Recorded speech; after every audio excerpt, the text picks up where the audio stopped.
Hello and welcome to Resurrect Your Phoenix Heart. We're here to heal our past so that we can all find more freedom, purpose, and joy. And to that end, I'm so delighted to invite my dear friend and colleague, Emmy Mutali, to be here with us today. Emmy is the founder of Feminine Revered. She's an intuitive healer and a shamanic womb priestess. And I just am so thrilled to have you here with us, Emmy. Welcome. No, thank you so much, Anna. I really appreciate the opportunity, and it's just wonderful to connect with you. Thank you. Thank you. You know, self-love is at the core of the work that I do with the primarily women that I work with. I do work with some men, but mostly women. And my own journey of self-love has been long and winding. And I would love to know why self-love is also a focus of your work and what you see in the world around you regarding self-love and why it's can be such a challenge for so many of us. Absolutely. It's been a long journey for me as well, full of ups and downs in terms of self-love. And I think one of the biggest reasons why so many of us, especially women, struggle with loving ourselves exactly the way we are is the fact that we've kind of been programmed, we've been taught to not love ourselves exactly the way we are. Number one, self-love is often considered selfish or Mhm. arrogant. And if we broadcast the idea that we actually love ourselves, there's people who frown at us, people who consider us obnoxious or self-centered when we say something like that. And it can be quite scary to be able to voice that kind of love and express it openly in an environment that can really lash out at you for doing that. Right. And if you think about all the information, news, and social media and magazine articles, if you think about the kind of information that we are constantly bombarded with around what it means to be beautiful, around what it means to be attractive, what kind of bodies we should be living in order to be considered in the in group, so to speak. Yeah. And it really is all about showcasing your faults and showing you where you are imperfect and where you need to constantly improve and change yourself so that you fit into what is a very narrow-minded mold around beauty and attractiveness. Right. And there's so many of us women who are spending thousands of dollars on an annual basis, on makeup, on exercise programs, on plastic surgery, different kinds of interventions that are all geared towards changing the way we are, the way we've been born into these bodies in this lifetime. Yes. And I think also even on an even deeper level, if we want to go down the spiral a little bit further, it really is all about the notion of us, again, being programmed to not trust our bodies, Mhm. not trust our intuition, not trust our innate immune systems. We are constantly told that our bodies don't know what is best for us. We're constantly told that we need external, whether it's medication or treatment or some sort of external support for us to be able to thrive and make it in this world. Mhm. So it really is this patriarchal paradigm to a large extent that has, in a very systematic way, now for decades, been feeding a very single-minded message around, especially women again, not being good enough the way we are, and the idea of self-love being something that is negative. Yeah. And would you agree that this is a major distraction so that women don't exercise their full power and sovereignty? So if we get spun out thinking about our calorie count, did I get my steps in? Which steps is not a bad thing, right? We want to be healthy, of course. But if we're obsessing about these things, we are not thinking about or planning for our beautiful, loving takeover of the patriarchy. Oh, absolutely. And patriarchy knows that. That is exactly why they're doing it. So Exactly. it's very much about disconnecting us from Yes. our innate power, from that intuitive wisdom and that knowing that we all have deep within ourselves and deep within our wombs. I Yeah. work a lot with the womb space and really rooting into our womb wisdom and our womb power. And that is also why so many of us are disconnected from that womb power. Hmm. If you think about our education system, if you think about the over medicalization of the process of pregnancy and childbirth, for example, it Hmm. is so clear that it is all geared towards us forgetting how powerful and beautiful our bodies are and how much wisdom our cells and our DNA contain That's and right. how much healing power we have inside our bodies as well. So absolutely, it's a very systematic, Yeah, um, decades, perhaps centuries long absolutely. attempt, which has worked really well Hmm. until more recently. Now that we're seeing more and more people waking up and really awakening more and more to our true power, to our innate knowing, and Hmm. connecting with our wombs, connecting with our bodies in a very rooted way, and learning to listen to our bodies in a very sacred container that allows the body's wisdom to really rise through in a way that is so much more powerful than anything that we can learn through books or from the education system per se. And I am not saying that medical intervention isn't ever necessary. Of course, modern medicine has saved millions of lives, and sometimes it is absolutely necessary to intervene, for example, surgically. Yes. But overall, we've just kind of been brought up in this paradigm where the inside world doesn't matter as much as what we can gain from the outside world. Hmm. And the balance is completely skewed between Yeah. the two. And yes, and we've been normalized into, this habit of saying, well, let me just pop a pill because that'll take care of this pain or this thing because the doctor said. And so many times that's, again, it's a way that we absolve ourselves of, the right to our own power, for sure. Yeah. Yeah. But talk to me about this connection between self-love and our sovereignty and our innate wisdom of our bodies, of our minds, of our spirit, of our soul. How does self-love fit into that? Yeah, well, self-love is really the foundation of it all. And the more we are disconnected from loving ourselves exactly the way we are, the more we are looking for validation from the outside, the more we're looking for information and truth from the outside as well.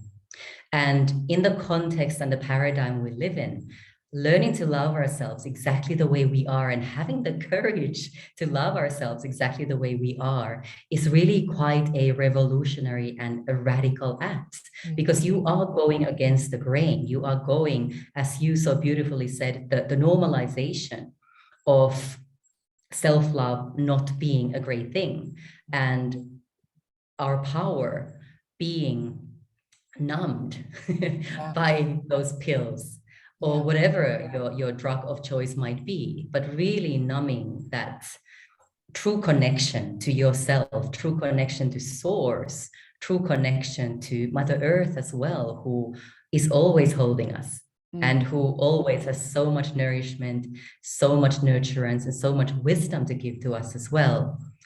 And the more we learn to really truly love and accept ourselves exactly the way we are, with all our imperfections,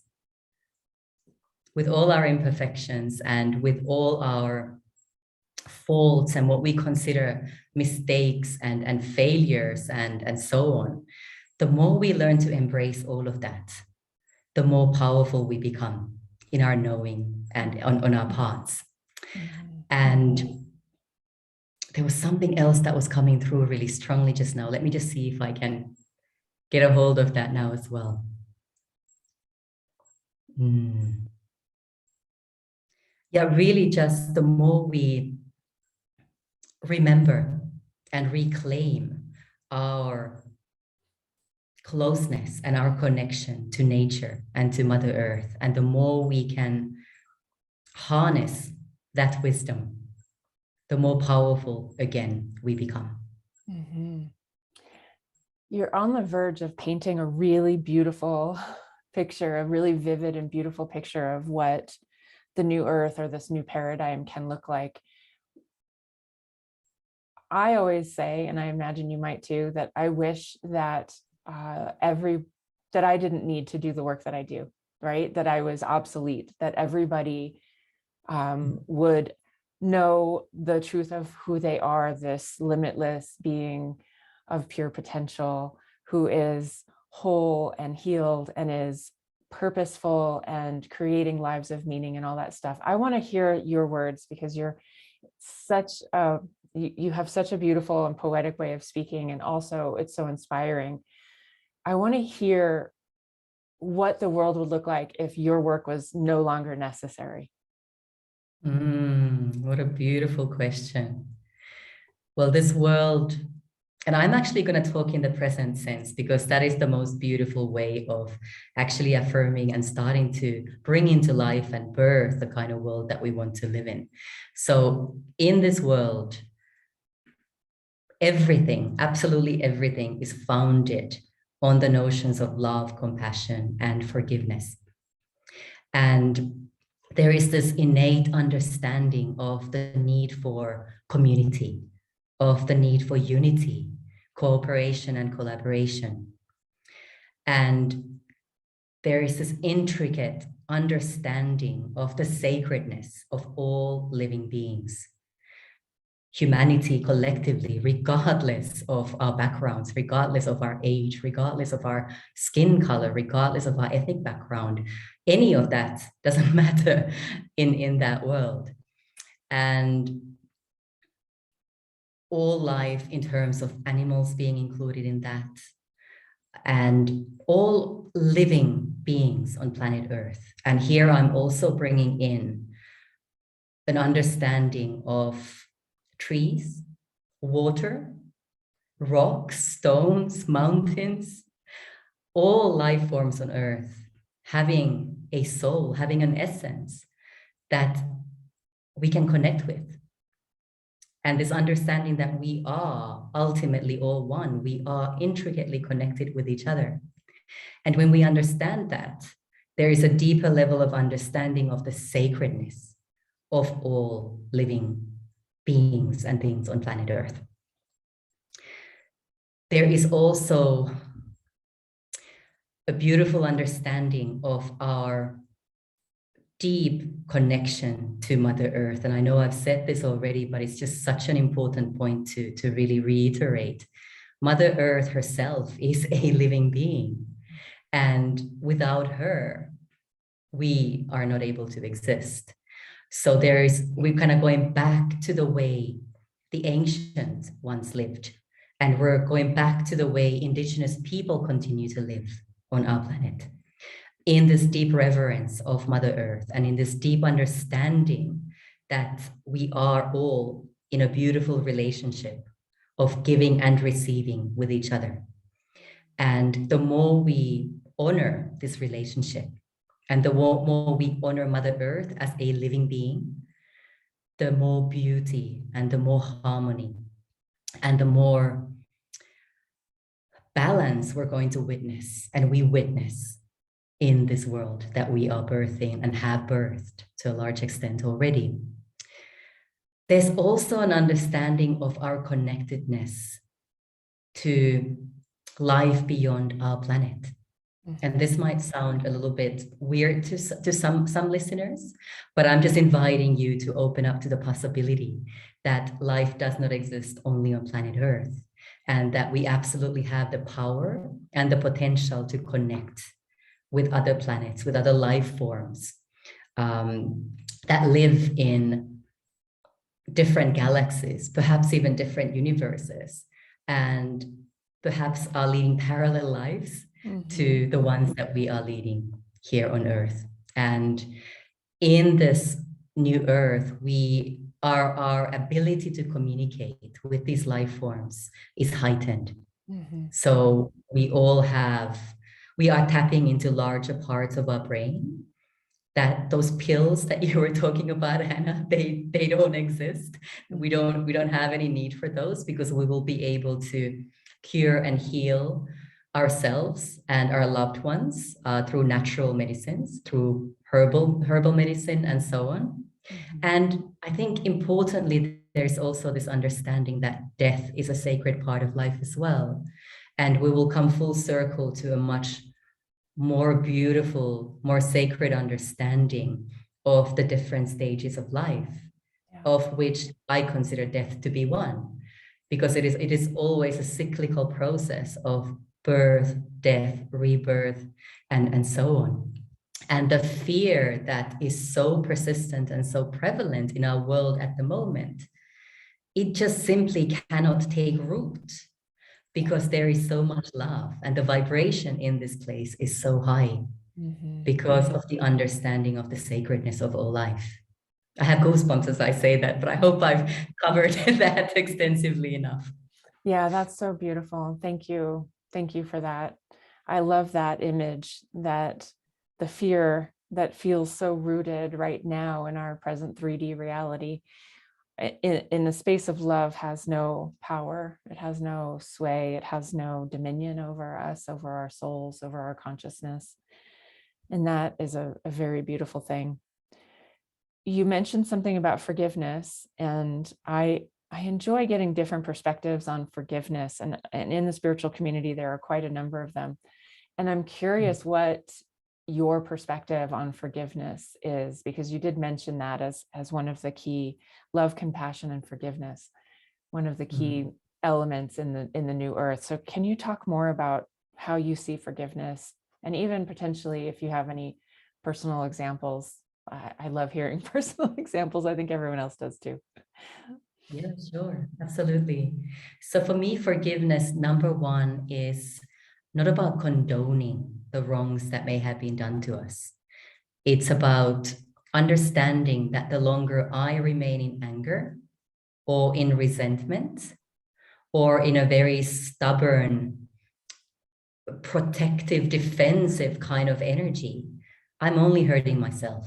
I'm not hurting the other person or the other people who hurt me as much as I would like for them to be hurt, perhaps, but I'm not doing that. I'm really just directing all of that anger towards myself in the end. And the more we can step into a space of forgiveness, I think the more grace there is in our lives, and a sense of freedom where we are no longer chained to past events or certain people or certain circumstances that have kind of kept a hold on us. Mhm. And it's a very liberating space to be in. And I also view situations where we consider that we've been hurt or perhaps betrayed or judged or wronged against as beautiful opportunities to go deeper Mhm. and to find deeper healing and deeper understanding of what is actually going on inside ourselves. Mhm. Because those kinds of incidences often are, well, always are, on one level, a mirror to ourselves Mhm. and an opportunity to see the shadows inside ourselves. And that's actually a part that I forgot to mention when I was describing this new earth. It really is about integrating the shadow and the light in ourselves and not being afraid of the shadow, because we all carry that inside ourselves by virtue of being human. Right. And rather than trying to heal that shadow constantly or get rid of it, it's about embracing it and loving it and integrating it for a whole, beautiful whole to emerge. Mhm. And you were asking for an example, and that one thing, well, I'm still on my journey in terms of forgiveness. I'll be very honest and frank about that. It's giving me deeper and deeper layers of experience and understanding as I move on my path. But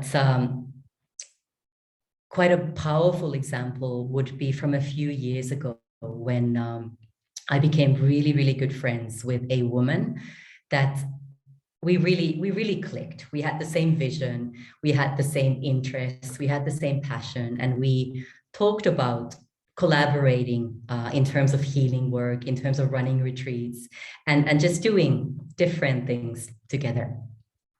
And we both led very busy lives, so we didn't meet very regularly.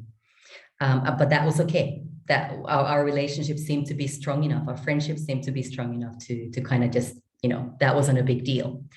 Then one day we hadn't seen each other for quite some time, and she invited me over for lunch at her place, and we were having a lovely time chatting away until she at one point, just out of the blue, mentioned that she was going to be running a retreat in the next couple of weeks, and she was going to be doing that on her own. And in that moment, it literally felt like the ground opened up underneath me, and I fell into this black hole. And I felt such a strong sense of betrayal that the strength of it actually scared me in that moment. And I kept on trying to release this feeling of having been betrayed by her. And I just could not shake it. It just stayed with me. I tried all the tools in my healing bag. I worked with mentors. I worked with other healers to try and release it, to understand what was going on, and nothing seemed to work. And it was getting to the point where I was actually losing sleep over this. And I was like, this is crazy. I mean, she's done nothing wrong. If she wants to run a retreat by herself, that's perfectly fine. It's not that big of a deal. And yet inside, it was a massive deal.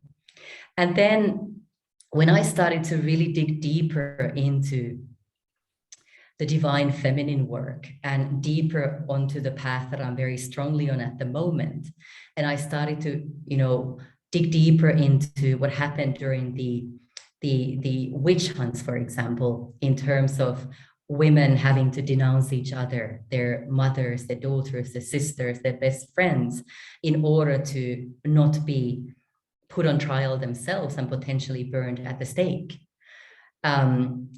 When I started to put things together around that, I realized that what I was actually dealing with was a really deep wounding around what I call the sister wound.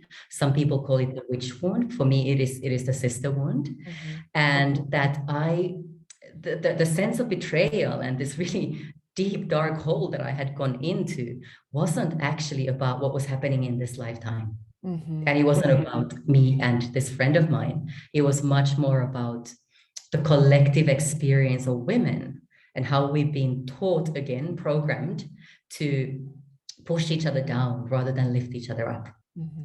And how we compare and compete and judge and criticize and all of that, and how so much of that actually comes from past life experiences, mm-hmm. perhaps from the witch hunts or other experiences even before that, mm-hmm. through our lineages, from our mothers, grandmothers, great-grandmothers, and so on. And as I said, from the collective experience that is also steeped in ourselves, in our DNA. Yeah. And once I realized that, that's when the puzzle pieces really started to come together and the healing work started to get deeper and deeper and deeper. And that's also when that sense of forgiveness was able to enter. When I realized that it was really not just my experience and that there was a bigger picture to it. And this friend of mine had really entered my life as one of my biggest teachers so that I could go deeper. I could hit the rock bottom really in many ways and really rise from that as a wiser and as a more whole person as well. But it was interesting how the forgiveness piece just wasn't happening until I understood the root cause. Yeah. And until I was able to release and heal and shift the energy around that. Yeah. Yeah, you're touching on something really profound that energy healing can do in really beautiful ways, is get down to that root cause. And I so agree with you that so much of what we're experiencing is not even ours of this lifetime. It's just either coming through our ancestors or through our this matrilineal DNA from so far back. I guess that's our ancestors too. See how smart I am. But you know what I'm saying. And even though it's not ours, it's ours to resolve.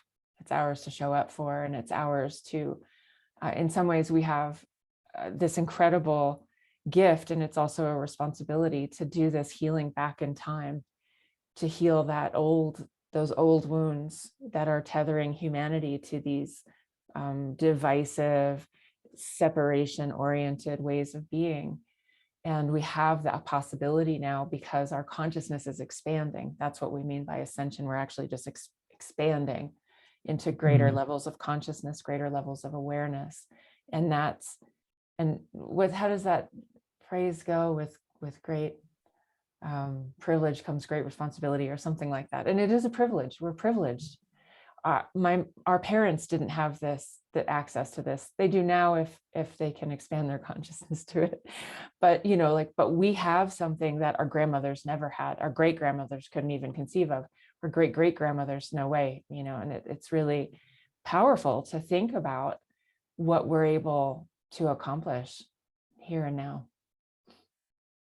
Absolutely. Yeah, it is an incredible time to be living in. And we really are very privileged, as you say, to be on planet Earth in these bodies at this moment in time. And of course, sometimes it can feel super scary and super crazy if you start to go down the rabbit hole and you start to look at what is actually happening on our planet at the moment. Yeah. And I certainly have dipped into fear myself quite a few times over the past couple of years. But at the same time, the fear is a beautiful opportunity for greater self-awareness and for healing and for shifting your vibration, learning very consciously to shift your vibration from fear into love.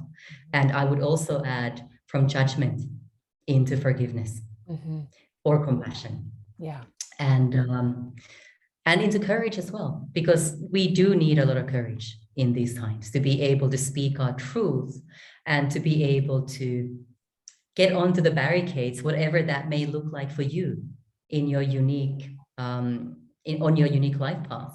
That will look different. Some people will be doing their healing work, their barricade work behind the scenes with nobody validating that experience. And some of us will be very outspokenly on the barricades on social media or any other avenues of speaking and sharing our views. And for others, it's about organizing healing circles. It's about doing the one-on-one healing work with others. And for some of us, it's a combination where we also work on ourselves so that we get to those next levels of expansion, next levels of ascension, as you said, and learn to cultivate the energy and the vibration of love at deeper and deeper levels. That's when it starts to get super powerful, when you start to work with love as a vibration, as an energy. That's so beautiful. And I could talk to you about this forever, and I think we'll have more conversations about this too, but I want to put in a plug right here and now for your podcast. Your podcast is called Feminine Revered Podcast. Is that right? The podcast is called Sacred Feminine Power, and my healing business or healing and transformation business is Feminine Revered. Yeah. Okay, perfect. So definitely everyone wants to check out your podcast, but you also have for our community a really beautiful free gift. It's an activation called You Are a Miracle. Can you tell us more about what that is? Yeah, absolutely. This is a transmission that came to me a little while ago, and it is really a channeling from the crone, the wise old woman, basically. And it is all about reminding us of our true nature, of where we come from, who we truly are. And it really just, the intention is for it to lift your vibration and surround you in this loving energy. Beautiful. And it really, the wise old crone speaking through me in that. That's beautiful. Well, Emmy, thank you so much. It's such a delight to speak with you and to share ideas with you and to be on the receiving end of your wisdom. Thank you for being with us today. Thank you so much. And thank you for all that you do. I really appreciate you and everything that you're doing for the world at the moment. Thank you.